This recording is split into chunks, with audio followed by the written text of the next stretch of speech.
All right. You can see the Black Widow needs a little TLC, tender love and care. At the last Rude Boys RC scale meet at the Rude Boys RC garage, I actually ran this on the indoor course, and the amount of torque that I had running through this whole machine ripped and shattered this back beadlock. Check it out. Here, I'll show you. Nice and close. Those that have been watching will know when I actually busted this out. But I did a backflip off of the track, hit the wrong way, and subsequently damaged the vehicle. But not a big deal. In fact, these are G-Made 2.2 GT Air System beadlock wheels. They're just plastic wheels that have a hole drilled in it. Has a little plastic valve system that you can use the world's smallest inflator to actually pressurize these tires, right? You can see there's actually, yeah, I'm going to say it, a nipple right there. You pull this out, you can put this in and inflate the tire to the exact pressure that you feel comfortable driving, depending on the terrain. Now that's something I really like. I could replace these rims, but I'm not disappointed in the quality. I know I could probably shred these and say, oh, you know, they broke, but this truck has way more torque than it was ever originally designed to have, especially with plastic inflatable beadlocks. But I have had this through the tough truck competition. I've had these rims on there for well over a year, so in extreme hot and extreme cold in the environments that I live in. And so to have one finally give out, I didn't mind. You know, I don't mind replacing, but here's something else that happened. Now I know. Here we just go into first thing. Now there's two. Front wheel. Here, I'll get you so you can see it. I'm going to hold on to this tire over here, and I'm just going to turn this rim. Look at that. That's not good. So what you're seeing there is that either I've damaged a differential or something else. Now I have looked at this. This happened at the exact same time.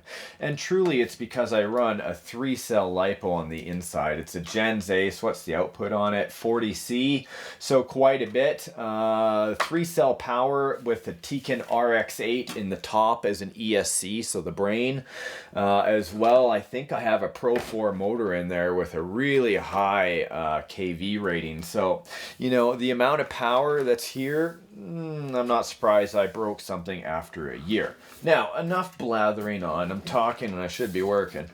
Here we go. Something simple, because I know a lot of people have been wondering about these anyway. You guys have seen me use it in the sled pull that we did in the 2013 Rude Boys TTC. And this thing was fabulous because I just inflated the back tires to a high pressure, and the front ones I actually let the air out of a little bit. So I had lots of claw, and then I had lots of inflatable traction against the ground when the sled had the weight pulling forward. I know some of you guys don't understand what I'm talking about, but if you look up the Rude Boys TTC 2013, you'll see the sled pull. I think my pull was around 4 minutes and 20 seconds in the film. Not sure. Don't remember. Okay, so that front differential, see you later.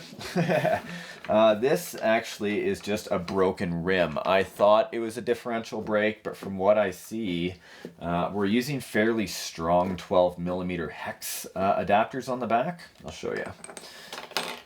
Take off the tire. Okay, so Vanquish rims on the end, or Vanquish axles. This whole setup is a whole Vanquish setup. Now, like I was saying, this is metal right here, okay? I could show you. You guys know what a hex adapter is, but there's a few new people here. Have a look. This adapter right here actually fits into a hole in the back of the rim. Now, here's one that's not damaged. You can see kind of it focuses there. It's not too bad, right? It is kind of rounded out, actually, now that I look at it. But this one is horrible. So what you're seeing here is that hex is actually spinning, and since that power is spinning, these tires aren't moving fast enough, then this metal hub actually rounds out the plastic back bead. This is the advantage of using aluminum bead locks, right? RC 4-wheel drive. Other companies sell them as well. Vanquish does. And this is why we go to aluminum. But but they don't have inflatable aluminum beadlocks yet. Manufacturers, are you listening? We need them, because these ones, they're okay for what they are, but they're kind of expensive, and I'd rather put out a higher dollar for a one set of aluminum rims than having to keep buying these and replacing them. So, regardless, here we go. G-Made, if you're listening, please think about doing that. Here we go with the plastic rim. I'm going to show you exactly what happened on that back tire. Come on, there you go. You guys can see it right there. Totally shredded it. Is that damaged or what? Nice. So a backflip, it landed on a rock or something like that, and it just kind of shattered it. So this is done. And this one, of course, that's done too. I could save the beads on it. I'm going to have to go ahead and take the bead rings off and just remove these tires. And then it's simple as putting in new rings. For example, rip open this one right here. In this bag, you know, prices vary all the time, guys, so I always encourage you to go and check out your own prices in your area or check online. Really simple. Here we go. Plastic beadlock one more time. I kind of feel like a crazy man doing this again, but I just love the inflatable system that much. There's the rubber nipple on the inside. You're welcome. There. This is where you actually use this, like I was saying, and it would go into the valve stem. Like so. The only problem is that if it's not properly lubricated, boy, this is just a fun episode, isn't it? You know, you can run the risk of pushing the valve right through the rim. So when you have the tire on, it's a bit of a pain in the butt. Definitely use something like Moose Lick, you know, Cow RC, different kind of lubricants. If you don't have anything like that, that's not a big deal. But if you actually pre-lube, pre-lubing is the way to go, everyone. All the adults know that. Okay, so moving on, comes with the actual screws. This is really simple. You guys have seen me do these kind of beadlocks before, so I'm going to kind of zip right through here just so I can get this thing finished and fixed, and then I can take it out in the winter. Okay, so magic of TV.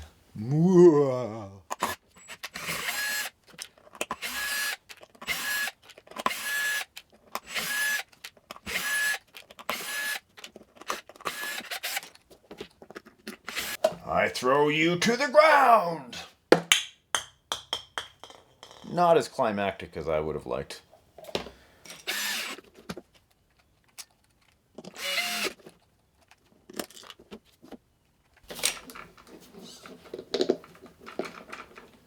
Go. One.